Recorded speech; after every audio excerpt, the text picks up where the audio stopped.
محترم بزرگ و عزیز دوستو، رمضان کا مبارک مہینہ بہت تیزی کے ساتھ اختتام کی طرف رواں دواں ہے، چل رہا ہے۔ آج 2 عشرے مکمل ہونے کو ہیں، 20واں روزہ ہے۔ چند دن پہلے کہتے تھے کہ رمضان آنے والا ہے، اب یہ کہا جا رہا ہے کہ رمضان ختم ہونے والا ہے۔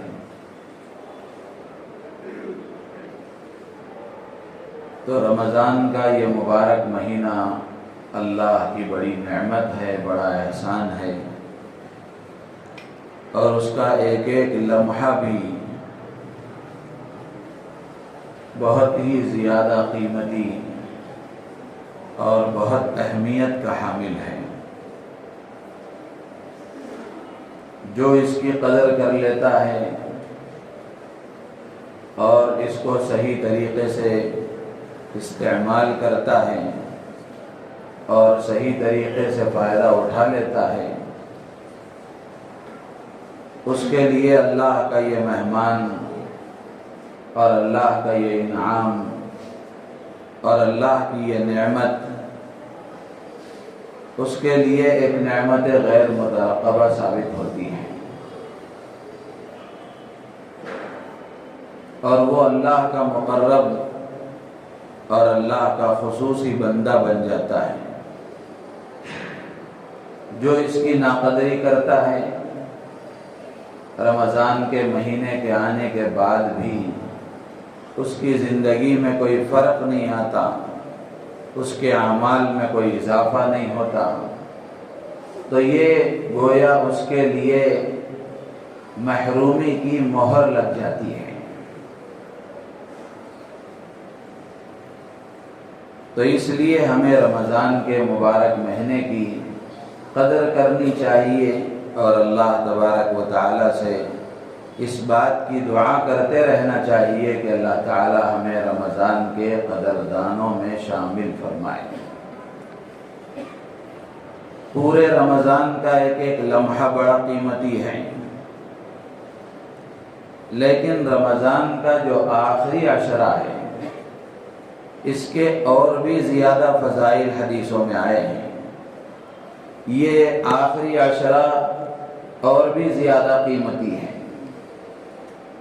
اللہ کے نبی علیہ السلام کے بارے میں آتا ہے کہ اللہ کے رسول علیہ السلام رمضان کے آخری عشرے میں عبادتوں میں، شب بیداری میں، ذکر و اذکار میں، دعا اور مناجات میں اللہ کے سامنے عاجزی اور انکساری میں اور زیادہ مشغول ہو جاتے تھے۔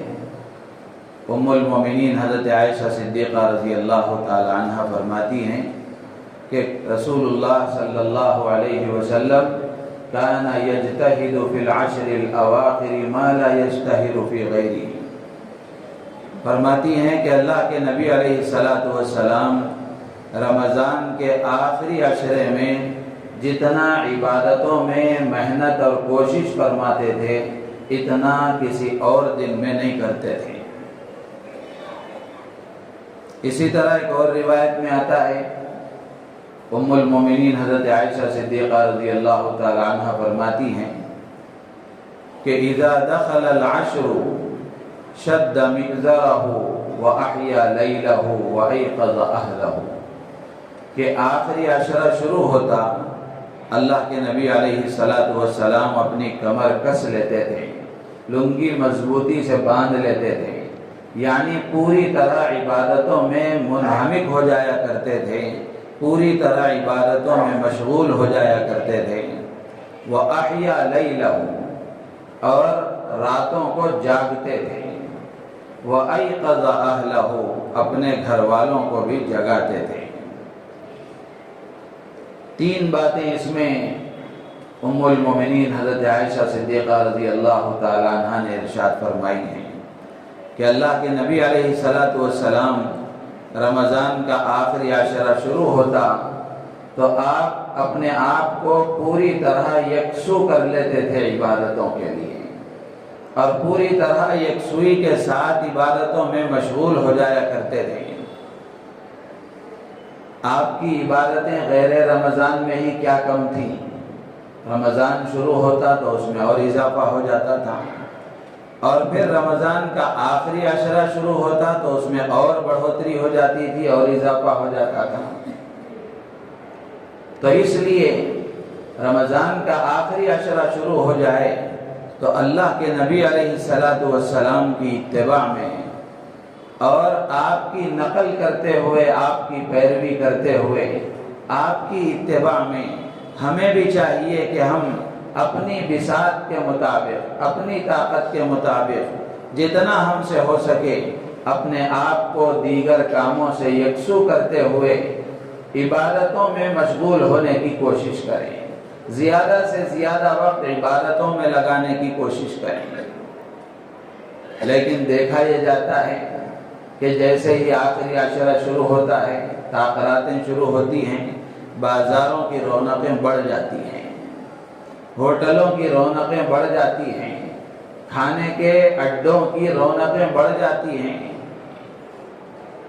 رمضان شروع ہوتا ہے تو اسی وقت سے ان رونقوں میں اضافہ ہو جاتا ہے، لیکن جیسے ہی آخری عشرہ شروع ہوتا ہے راتوں کے جاگنے میں اور بھی زیادہ اضافہ ہو جاتا ہے، اور اپنا وقت ان جگہوں پر برباد کرنے میں اور اضافہ ہو جاتا ہے۔ جبکہ اللہ کے نبی علیہ السلام کا عمل یہ بتاتا ہے، اور اللہ کے نبی علیہ السلام نے اپنے عمل سے یہ تعلیم دی ہے کہ رمضان شروع ہو جائے تو اپنی عبادتوں میں اضافہ کرو، اور جب آخری عشرہ شروع ہو جائے تو عبادتوں میں اور زیادہ اضافہ کیا جائے۔ تو اس لیے ہم میں سے ہر ایک کی یہ ذمہ داری ہے کہ اپنے آپ کو دیگر کاموں سے یکسو کرتے ہوئے زیادہ سے زیادہ وقت عبادتوں میں لگانے کی کوشش کریں۔ دوسری بات، حضرت عائشہ صدیقہ رضی اللہ تعالیٰ عنہ فرماتی ہیں احیا لیلہ، کہ اللہ کے نبی علیہ السلام راتوں کو جاگتے تھے۔ راتوں کو جاگنے کا اور راتوں میں عبادت کرنے کا معمول اللہ کے نبی علیہ السلام کا سال بھر تھا۔ ایسا نہیں کہ صرف رمضان میں جاگتے تھے، بلکہ سال بھر آپ راتوں میں جاگتے تھے، راتوں میں عبادت کرتے تھے۔ لیکن رمضان کے مہینے میں کیا فرق ہوتا تھا؟ ام المومنین حضرت عائشہ صدیقہ رضی اللہ تعالی عنہ کی ایک روایت امام نسائی رحمۃ اللہ علیہ نے اپنی کتاب میں نقل فرمائی ہے۔ اس میں حضرت عائشہ صدیقہ رضی اللہ تعالی عنہ وضاحت فرماتی ہیں کہ میں نے کبھی نہیں دیکھا کہ اللہ کے نبی علیہ السلام نے رمضان کے علاوہ کبھی ایک رات میں پورا قرآن پڑھا ہو، لیکن رمضان کا مہینہ آتا آخری عشرے میں بطور خاص اللہ کے رسول علیہ السلام ایک رات میں پورے قرآن کی تلاوت فرماتے تھے۔ اور اسی طرح راتوں کے جاگنے میں اضافہ اس طرح ہوتا تھا کہ اللہ کے نبی علیہ السلام آخری عشرے میں پوری رات جاگتے تھے، ورنہ حدیث کی کتابوں میں صراحت ہے کہ اللہ کے نبی علیہ السلام سال بھر رات میں عبادت تو کرتے تھے، لیکن پوری رات عبادت نہیں ہوتی تھی، کچھ حصہ آرام فرماتے تھے، کچھ حصہ عبادت کرتے تھے۔ تو فرق یہ ہوتا تھا۔ ام المومنین حضرت عائشہ صدیقہ رضی اللہ تعالیٰ عنہ فرماتی ہیں کہ اللہ کے نبی علیہ السلام پوری رات جاگتے تھے، پوری رات عبادت کرتے تھے۔ تو اس لیے رمضان کا آخری عشرہ شروع ہو جائے تو ہم میں سے ہر ایک کو چاہیے کہ رات کو جاگنے اور عبادت کرنے کا اہتمام کریں۔ جاگنے کے حد تک تو سب ماشاءاللہ ٹھیک ہیں، اکثر لوگ رات میں جاگتے ہیں، لیکن جاگنا صرف جاگنا نہیں ہے، بلکہ جاگنا عبادت کے لیے ہے۔ اگر ہمارا جاگنا اگر عبادت کے لیے ہے تو پھر نفع سے خالی نہیں ہے، اور اگر اس کے علاوہ دیگر کاموں میں، لہو و لعب میں، لغویات میں، بیکار باتوں میں، بیکار کاموں میں، اور اس سے آگے بڑھ کر گناہ کے کاموں میں اور گناہ کی مجلسوں میں اگر لگتا ہے تو یہ ہمارے لیے وبال ہے، تباہی کا سبب ہے، بربادی کا ذریعہ ہے۔ تو اللہ کے نبی علیہ السلام رمضان کے علاوہ بھی جاگتے تھے، لیکن بطور خاص ام المومنین حضرت عائشہ صدیقہ رضی اللہ تعالیٰ عنہ فرماتی ہیں کہ آپ آخری عشرے میں رات میں جاگتے تھے۔ اس کا مطلب یہ ہے کہ پوری رات عبادتوں میں گزر جاتی تھی۔ تو اس لیے اگر اللہ توفیق دے، طبیعت ساتھ دیتی ہے، ہمت کر کے پوری رات ہم عبادتوں میں گزاریں، قرآن کی تلاوت کریں، نوافل پڑھیں، قضا نمازیں پڑھیں، صلاۃ التسبیح پڑھیں اور اللہ سے دعاؤں میں لمبا وقت لگائیں، خوب رو رو کر اللہ کے سامنے مانگیں۔ آج ہماری دعاؤں کا یہ حال ہے کہ جیسے ہوٹل میں جا کر چیزوں کا آرڈر دیا جاتا ہے، 2-4 منٹ میں، بلکہ 1-2 منٹ میں 2-4 آرڈر اللہ تعالیٰ کو دے کر کے دعا ختم ہو جاتی ہے، جبکہ دعا اللہ تبارک و تعالیٰ سے لو لگا کر، گڑ گڑا کر، عاجزی اور انکساری کے ساتھ، تضرع اور انابت کے ساتھ مانگنے کا نام ہے۔ تو اس لیے رمضان میں اس کی ہم عادت ڈالیں۔ جیسے گزشتہ جمعہ بھی میں نے عرض کیا تھا کہ افطار کے موقع پر، سحری کے موقع پر، فرض نمازوں کے بعد، قرآن کی تلاوت کے بعد، تراویح کے بعد، یہ سب دعاؤں کی قبولیت کے موقع ہیں۔ کسی آدمی کو معلوم ہو جائے کہ فلاں جگہ فلاں وقت یہ چیز مل رہی ہے تو آدمی ہر طرح کی قربانی دے کر اس کو حاصل کرنے کے لیے پہنچتا ہے۔ یہ کتنے افسوس کی بات ہے کہ اللہ کے نبی علیہ السلام نے جب یہ وضاحت فرما دی اور بتا دیا کہ فرض نمازوں کے بعد دعا مانگو گے، اللہ کے ہاں تمہاری یہ دعائیں قبول ہوتی ہیں، اور اسی طرح افطار کے وقت میں دعا مانگو گے، اس وقت میں دعائیں قبول ہوتی ہیں، سحری کے وقت میں دعائیں مانگی جائیں گی، وہ قبول ہوں گی، قرآن کی تلاوت کے بعد میں دعائیں مانگی جائیں گی، وہ قبول ہوں گی، لیکن ہم ان اوقات کا لحاظ نہیں رکھتے ہیں۔ تو اس لیے رمضان کا آخری عشرہ آج شام سے شروع ہونے والا ہے، تو ہم سب کو چاہیے کہ ہم اس بات کی کوشش کریں کہ اپنی عبادتوں میں اضافہ کریں، اور رات میں جتنی توفیق ہو اپنی طبیعت کا لحاظ رکھتے ہوئے جتنا ہو سکے اتنا راتوں کو جاگ کر عبادت کرنے کا اہتمام کریں۔ صرف جاگ کر وقت گزاری کرنے کی کوشش نہ کریں، بلکہ جاگ کر عبادت کرنے کی کوشش کریں۔ اگر رات میں جاگنے نہیں ہوتا ہے تو پھر کم سے کم عشاء کی نماز جماعت سے پڑھ کر، تراویح پڑھ کر، پھر اس کے بعد اطمینان سے آرام کریں۔ رات کے آخری پہر میں اٹھ کر سحری کے وقت میں 4 رکعت 8 رکعت جتنی اللہ توفیق دے تہجد کا اہتمام کریں، فجر کی نماز جماعت سے پڑھیں، اتنا بھی کافی ہے۔ لیکن اللہ کے نبی علیہ السلام کا جو عمل ہے کہ اللہ کے نبی علیہ السلام پوری رات عبادتوں میں گزارا کرتے تھے، تو آپ کی نقل کرتے ہوئے ہم آپ کے نام لیوا، آپ کے امتی، ہم بھی اس بات کی کوشش کریں کہ راتوں کو جاگ کر اللہ کو منائیں، اللہ کے سامنے گڑ گڑائیں اور اپنے گناہوں کی معافی مانگیں، توبہ اور استغفار کا اہتمام کریں، اپنے لیے، پوری امت کے لیے دعاؤں کا اہتمام کریں۔ تیسری چیز حضرت عائشہ صدیقہ رضی اللہ تعالیٰ عنہ فرماتی ہیں وَأَيْقَظَ أَهْلَهُ، کہ اللہ کے نبی علیہ السلام خود بھی جاگتے تھے، اپنے گھر والوں کو بھی جگاتے تھے، گھر والوں کو بھی جاگنے کی اور عبادت کی ترغیب دیتے تھے۔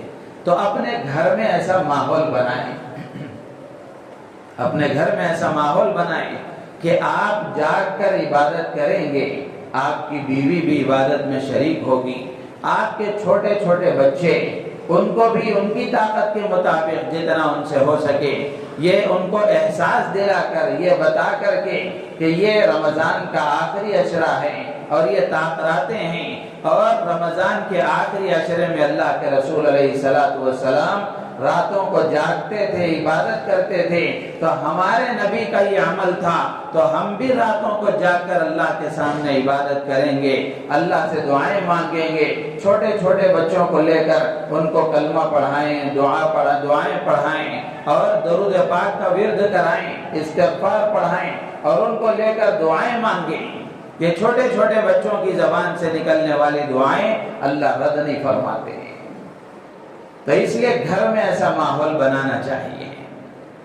بڑے بھی عبادت کریں، چھوٹے بھی عبادت کریں، بڑے بھی دعائیں مانگیں، چھوٹے بھی دعائیں مانگیں. آپ تصور کر کے دیکھیں اللہ کو کتنا یہ منظر پسند آتا ہوگا اور اللہ تعالیٰ اس سے کتنا خوش ہوتے ہوں گے.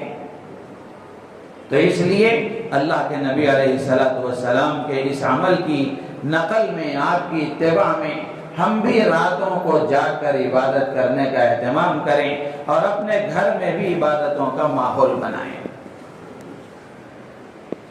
دوسری بات یہ ہے کہ رمضان کے آخری عشرے کا ایک اہم عمل اور رمضان کے آخری عشرے کی ایک اہم عبادت اعتکاف کی ہے. اللہ کے نبی علیہ السلام نے اپنی زندگی میں پابندی کے ساتھ، اگر سفر درپیش نہیں ہوتا، کوئی تقاضا نہیں ہوتا، تو آپ نے پابندی کے ساتھ رمضان کے آخری عشرے کا اعتکاف فرمایا ہے. ہر سال آپ رمضان کے آخری عشرے کا 10 دن کا اعتکاف فرماتے تھے. جس سال آپ دنیا سے تشریف لے گئے، آپ کا وصال ہوا، اس سال اللہ کے نبی علیہ السلام نے 20 دن کا اعتکاف فرمایا. اعتکاف بڑی اونچی عبادت ہے. آپ اسی سے اندازہ لگا سکتے ہیں کہ اللہ کے نبی علیہ السلام کا یہ پابندی کے ساتھ معمول رہا ہے. آپ نے ہمیشہ ہر سال، اگر کوئی تقاضا نہیں ہوتا تو آپ ہر سال رمضان کے آخری عشرے کا اعتکاف فرماتے تھے. تو اسی سے اندازہ ہوتا ہے کہ کتنی اہم عبادت ہے، کتنا اہم عمل ہے. تبھی تو اللہ کے نبی علیہ السلام اس کا اتنا اہتمام فرماتے تھے. لیکن آج امت میں سے یہ سنت اور آپ کی اتباع میں یہ عمل آج عمومی طور پر اس کو چھوڑ دیا گیا. تو اس لیے رمضان کے آخری عشرے کا یہ خصوصی عمل ہے اور یہ عمل رمضان کے آخری عشرے میں ہی ہو سکتا ہے. رمضان کے آخری عشرے میں یہ ہو سکتا ہے. اللہ کے نبی علیہ السلام نے زندگی بھر اس کا اہتمام فرمایا. تو ہمیں بھی بھرپور کوشش کرنی چاہیے اس بات کی کہ اللہ نے ہمیں زندہ رکھا ہے، صحت اور سلامتی کے ساتھ رکھا ہے، عافیت کے ساتھ رکھا ہے، طاقت اللہ نے عطا فرمائی ہے، فرصت اللہ نے عطا فرمائی ہے. تو اللہ نے اب ہماری زندگی میں رمضان کا مبارک مہینہ عطا فرمایا، آخری عشرہ ہمیں عطا فرمایا. نہ معلوم آئندہ سال رمضان ملے یا نہ ملے، زندگی وفا کرے نہ کرے، کس کو پتا ہے آئندہ کون ہوگا کون نہیں ہوگا. آج موقع ہے، آج اللہ نے توفیق دی ہے، آج اللہ نے موقع دیا ہے. تو یہ سوچ کر کے آئندہ کیا ہوگا کیا نہیں ہوگا وہ اللہ کے علم میں ہے. آج اللہ نے موقع دیا ہے تو ہم رمضان کے آخری عشرے کا اعتکاف کرنے کی کوشش کریں. رمضان کے آخری عشرے کا اعتکاف بڑا اہم عمل ہے. اللہ کے نبی علیہ السلام نے حدیث میں فرمایا کہ 1 دن کا اعتکاف آدمی اگر کرتا ہے، 1 دن کا اعتکاف، من اعتکف یوما ابتغاء وجہ اللہ، جو آدمی 1 دن کا اعتکاف کرتا ہے اللہ کو راضی کرنے کے لیے. ہر جگہ یہ شرط ہے، ہر عمل میں یہ شرط ہے، صرف اعتکاف ہی میں نہیں کہ کوئی بھی نیکی، کوئی بھی عبادت وہ کی جائے گی اللہ کو راضی کرنے کے لیے، اللہ کو خوش کرنے کے لیے، اللہ سے بدلہ حاصل کرنے کے لیے، اللہ سے اجر و ثواب حاصل کرنے کے لیے. تو جو آدمی 1 دن کا اعتکاف کرتا ہے اللہ تعالیٰ اس کے اور جہنم کے درمیان میں 3 خندقیں آڑ فرما دیتے ہیں. 1 خندق کی مسافت زمین و آسمان کے درمیان کی. تو 1 دن کا اعتکاف آدمی کرتا ہے، اللہ تعالیٰ اس کے اور جہنم کے درمیان میں 3 خندقیں آڑ فرما دیتے ہیں. 10 دن کا اعتکاف کرے گا تو کتنے بڑے اجر و ثواب کی بات ہے. ایک اور روایت میں آتا ہے اللہ کے نبی علیہ السلام نے فرمایا کہ جو آدمی آخری عشرے کا اعتکاف کرتا ہے اس کو 2 حج اور 2 عمروں کا ثواب ملتا ہے. تو اس لیے ہمت کرنے کی بات ہے، کوشش کرنے کی بات ہے، اس طرف توجہ کرنے کی ضرورت ہے. بہت سارے کام آدمی جب مضبوط ارادہ کر لیتا ہے اور یہ ٹھان لیتا ہے کہ مجھے یہ کام کرنا ہے، تو کتنے ہی محنت طلب کام کیوں نہ ہو، کتنے ہی مشقت طلب کام کیوں نہ ہو، کتنے ہی مشکل کام کیوں نہ ہو، آدمی مضبوط ارادہ کر لیتا ہے تو وہ کر گزرتا ہے۔ اسی لیے کسی نے کہا کہ اللہ کی طاقت کے بعد انسان کا مضبوط ارادہ یہ سب سے بڑی طاقت ہے، یہ سب سے بڑی طاقت ہے۔ جب آدمی مضبوط ارادہ کر لیتا ہے تو دنیا اس کو ادھر سے ادھر نہیں کر سکتی۔ دنیا کے معاملے میں ہم یہ سارا کام کرتے ہیں، دین کے معاملے میں، عبادتوں میں اور اللہ کی اطاعتوں میں اگر ہم ذرا ہمت سے کام لیں گے تو یہ سارا کام ہو سکتا ہے۔ تو اس لیے اس بات کی کوشش کریں کہ رمضان کے آخری عشرے کا مسنون اعتکاف ہم کریں، نوجوان بھی کوشش کریں، بڑی عمر کے افراد بھی کوشش کریں، تاکہ اللہ کو راضی کیا جا سکے، اللہ کو منایا جا سکے اور اللہ کے سامنے دعائیں مانگی جا سکیں، اللہ کو راضی کرنے والے کاموں میں ہمارا وقت گزارا جا سکے۔ اعتکاف کا بڑا فائدہ کیا ہے؟ اللہ کے نبی علیہ السلام نے فرمایا کہ معتکف جب اعتکاف میں آ جاتا ہے، اعتکاف میں بیٹھ جاتا ہے تو وہ گناہوں سے بچ جاتا ہے۔ باہر ہونے کی وجہ سے، دوستوں کے ساتھ ملنے جلنے کی وجہ سے، غلط صحبتوں کی وجہ سے جو گناہ ہوتے تھے وہاں اسباب مہیا تھے، اب جب آدمی اچھے ماحول میں آ گیا ہے، اللہ کے گھر میں آ گیا ہے، مسجد کے ماحول میں آ گیا ہے تو بہت سارے گناہوں سے وہ بچ جاتا ہے۔ اور اسی طرح اللہ کے نبی نے فرمایا کہ وہ اس جو کام وہ اعتکاف میں اگر نہ ہوتا تو جو عبادتیں کرتا تھا ان عبادتوں کا اجر و ثواب اس کے نہ کرتے ہوئے بھی اس کے لیے لکھا جائے گا۔ بیمار کی عیادت ہے، جنازے کی شرکت ہے، یہ جو کام ہیں اعتکاف کی وجہ سے آدمی نہیں کر سکتا، لیکن اللہ تبارک و تعالی اس کے نہ کرنے کے باوجود بھی اسے ان کاموں کا ثواب عطا فرماتے ہیں۔ تو اس لیے ہم اعتکاف کا اہتمام کرنے کی کوشش کریں۔ جس ملک میں ہم زندگی گزار رہے ہیں ملک کے حالات اچھے نہیں ہیں، ملک کے جو حالات ہیں وہ سب ہمارے سامنے ہیں، کیسی کیسی بلیں پاس کی جا رہی ہیں اور کیسے کیسے قانون لائے جا رہے ہیں۔ ہر آئے دن کوئی نئی خبر لے کر آتا ہے آنے والا دن، اور ہر دن کوئی نہ کوئی ایک مصیبت آتی ہے اور کوئی نہ کوئی ایک اعلان کیا جاتا ہے اور مسلمانوں کے لیے زمین تنگ کرنے کی کوششیں کی جاتی ہیں۔ تو ایسے موقع پر ہمارے کرنے کا کام یہ ہے کہ ہم اللہ کو منانے، اللہ کو راضی کرنے اور اللہ کی طرف متوجہ ہونے کے لیے اعتکاف سے اچھا کوئی ذریعہ نہیں ہو سکتا۔ تو اس لیے زیادہ سے زیادہ تعداد میں مسجد کے ماحول میں وقت گزار کر عبادتوں میں اور اللہ کو راضی کرنے میں اور اللہ سے لو لگانے میں اگر ہم گزاریں گے تو انشاءاللہ یہ اعتکاف ہماری زندگی میں بھی انقلاب لائے گا اور اللہ تبارک و تعالیٰ کو بھی راضی کرنے میں ہم کامیاب ہوں گے۔ اعتکاف کی 3 قسمیں ہیں۔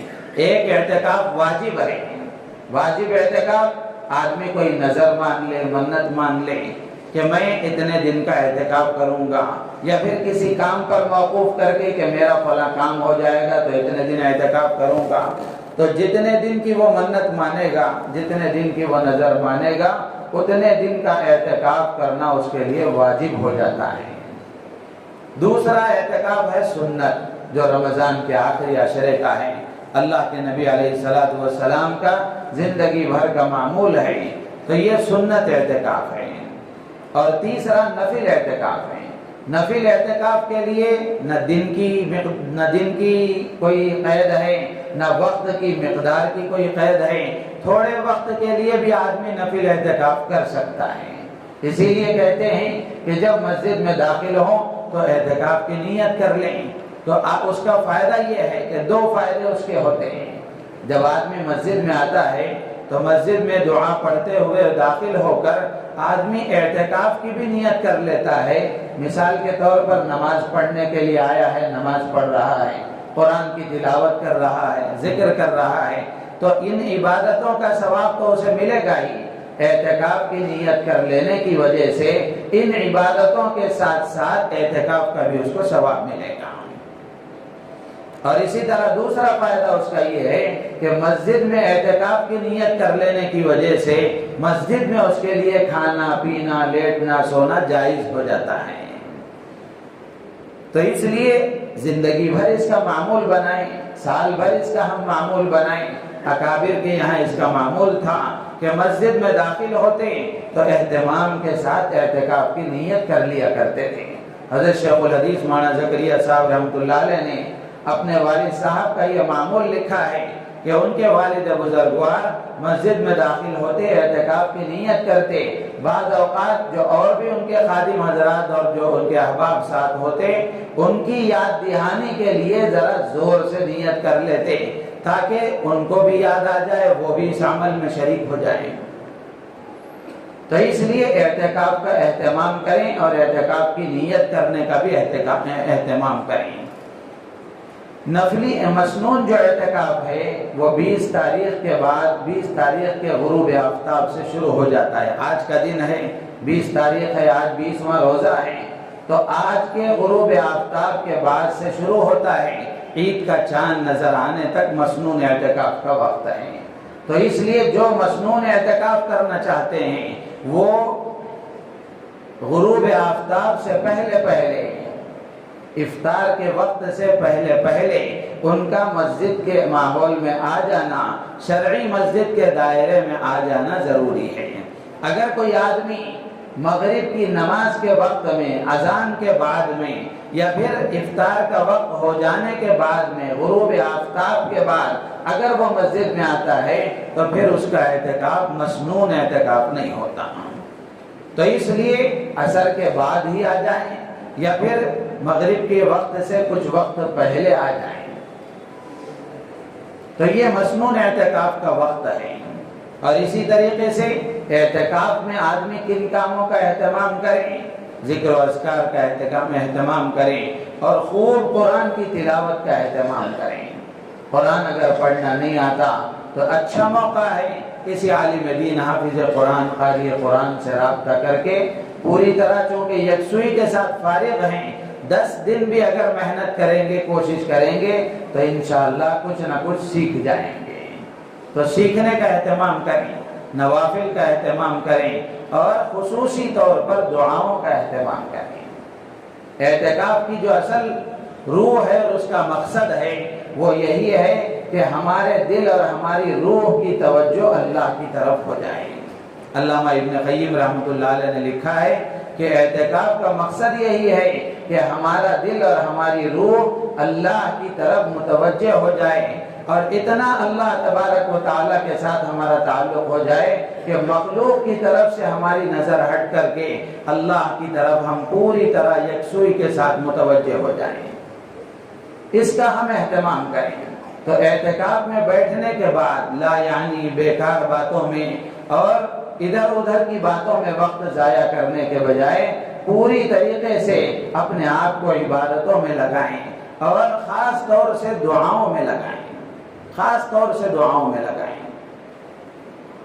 اور اسی طریقے سے رمضان کے آخری عشرے میں اعتکاف کا ایک مقصد یہ بھی ہے کہ رمضان کے آخری عشرے میں لیلۃ القدر، اللہ کے نبی علیہ الصلوۃ والسلام نے فرمایا کہ رمضان کے آخری عشرے کی تاخیراتوں میں لیلۃ القدر کو تلاش کرو۔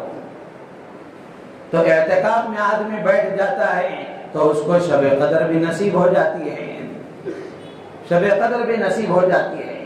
تو اس لیے شب قدر کی تلاش میں بھی گویا یہ اعتکاف ہوتا ہے۔